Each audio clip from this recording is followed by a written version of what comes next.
preview. हे वेगळे photo किती आपले वेगळे राहतील, आपले शोषाचे राहतील.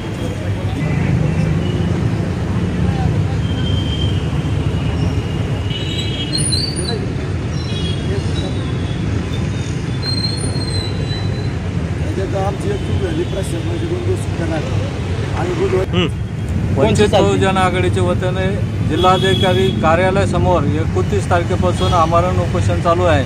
रांजणगाव, जोगेश्वरी, घाणेगावच्या या ठिकाणच्या स्थानिक प्रश्न, विकासाच्या दृष्टिकोनातून जे काही रखडलेले प्रश्न आहेत आणि त्या ठिकाणातले जे काही लोकप्रतिनिधी निवडून आलेले आहेत त्यांचेच प्लॉट, जमीन असणारे त्यांच्या अखत्यारीमध्ये नसणारा तो विषय, परंतु ग्रामपंचायतच्या नंबर 8 तो एक कागद देतात आणि एक कागद दिल्याच्या नंतर त्या जमीन धारकाला, प्लॉट धारकाला कुठलीच ग्रामपंचायत मार्फत सुविधा दिली जात नाही. असे काही लोकप्रतिनिधी आहेत ते निवडून आलेले, ते अतिक्रमण केलेले आहे ग्रामपंचायतच्या जागेवर. शासकीय जमिनीवरच सुद्धा त्यांचे अतिक्रमण आहे.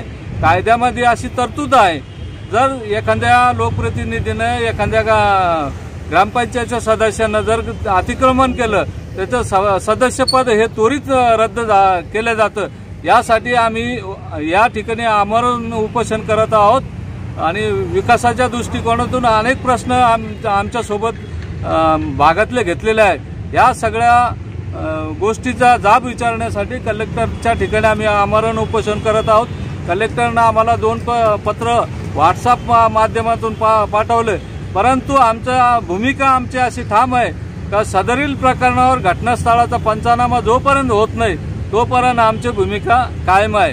धन्यवाद. आपलं नाव आणि पद सांगा. माझं नाव पी.के. दाभाडे. आमच्यासोबत मी वंचित बहुजन आघाडीचा जिल्ह्याचा कार्यक्रम प्रमुख, तसेच आमच्या सोबत असणारे आमचे सहकारी मित्र गंगापूर तालुक्याचे महासचिव भैयासाहेब जाधव, दुसरे प्रवीण जाधव, तसंच रांजणगावचे संघटक नितीन शेजूळ या ठिकाणी उपस्थित आहेत. तसेच बनसोडे सुद्धा या उपोषणाला उपस्थित आहेत. धन्यवाद.